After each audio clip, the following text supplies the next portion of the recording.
Hey, my lovelies. Welcome to my channel, Being a Carer with me, Kes. On the 7th of August, which is last week, the UK government announced a twist to visa application for all those who are planning to come to the UK as skilled workers, or you are on a global business mobility route, or on the scale-up route. Now, this requirement rather, is that you have to prove that you have the genuine intention of coming to work in the UK, and they call it the genuineness requirement.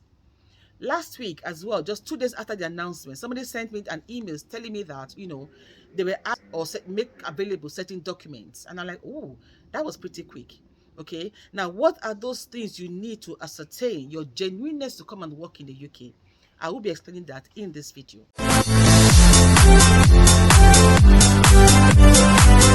My name is Kesienaakwaraatie, a health and social care trainer. To all my returning subscribers, thank you all so much. You are most appreciated. And hey, to all of you, my lovely mentees out there, I wish you nothing but the best. And remember, you are always in my thoughts and my prayers, okay? And hey, if you're just watching this channel for the first time, come on. All right, join us. Why, you might ask, on this channel, I will guide you, talk you through how you can be the best carer there ever was, healthcare assistant or support worker. And how can you join us? Smash the subscribe button. Give me a thumbs up rather by liking the video. And of course, click on that all important notification bell. So whenever I upload a new video, you, my dears, will be among the very first to know. Freely connect with me on Instagram, TikTok, Twitter, Care by Kes, and I will most definitely, I'll see you there. Also, I have, activated a membership platform on my channel, as a lot of people were asking, for the service. And on the platform, I have 3 levels. The first one is you go on there, or you take up that, slot, and then I peruse your CV for you. And of course, I give priority to your comments when answering. All right. The second level, which is the care site eaglets, I do, peruse your CV for you as well, priority to your comments, and I also give you pointers to homes that I recruited. I've done my research on. Okay. And then the third level, which is the care site eagles, there I do perusal of CVs, pointers to homes, recruiting, of course, priority to your comments as well. And of course, I do one-on-one consultation, either via telephone call or Zoom or a video call, however the case might be. Okay. All right, so let's get straight into what they mean by the genuineness requirement and what you need to do or what you need to know. Now, the first up, I have my little book to guide us, yeah? And the first, I want to see your genuine intent, to prove a genuine intent that you are coming to do the job you have a COS for. And the second thing they want to ascertain is if you have the capability for the role you have been given a COS for. And by that, I mean, do you have the necessary work experience, the skills, the, qualifications as well?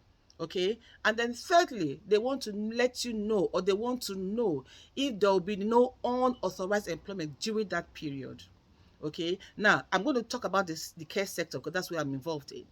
Now, for healthcare sector, you've been told, rather, it's on the government website, that you can only work in care, or for somebody who has a care home or something, if you are coming to work as a carer. That's the only thing you can do. You can't work for, an IT personnel. No, you can't. All right. Whilst you hold a carer's, COS or visa.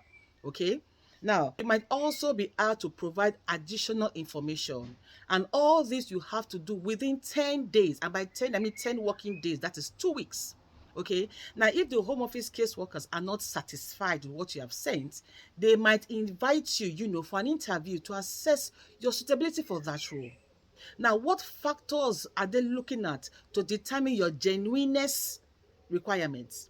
They are looking at, first of all, your knowledge of the role you are coming to assume, or a knowledge of the role you have a COS for. Okay, they will also be looking for relevant work experience for the role you have been given a COS for. They will also be looking at your familiarity with your sponsor or your employer in the UK who has given you a COS to come and work in the UK. Okay, they also want to explain how you were recruited for the position, which is very crucial. All right. And of course, if they are not still satisfied, you may be asked to provide relevant information to support your application. Now you're asking, why are they doing this? For the same reason that people have been shouting about modern day slavery and all of that. To protect you in particular, who is coming to work in the UK as a skilled worker, or you're on a global business mobility route or a scale-up route, so that you're not taking undue advantage of. Now, the Home Office caseworkers will also conduct more checks if for some reason they, perceive that their concerns rather on a particular employer or sponsor who is giving or issuing out a high number of COSs for the same role. And that is even a good thing if you ask me. Okay?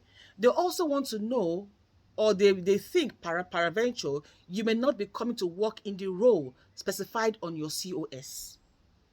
Okay? And they will also conduct more checks if intelligence suggests that there are any links to terrorism, extremism, modern day slavery, or any illegal activities. And so, even if your employer has given you a COS, the Home Office caseworkers still have the right, if you do not meet these requirements within 10 working days, to refuse your application. So what am I saying? What I'm appealing here, rather, is that before you pay for COS to anybody, please do your research. Now, I have said severally that if you want to pay for COS, you have the money you want to pay after you've applied and everything. Why don't you pay to care homes who have a home that they're recruiting people for? Or nursing homes, or the NHS, or support work, or domiciliary? You are better off paying to those people for pay your COS rather to those people rather than pay to an agency. Because right now, I can tell you for a fact that I have come across a lot of people on COS who apply to agencies. They don't have work for them.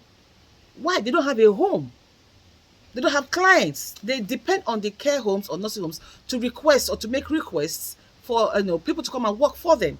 And these care homes have gone ahead and employed people for themselves. So boycotting these agencies. So please do your due diligence. I do all the best as you apply.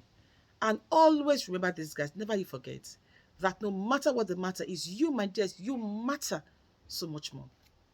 Au revoir.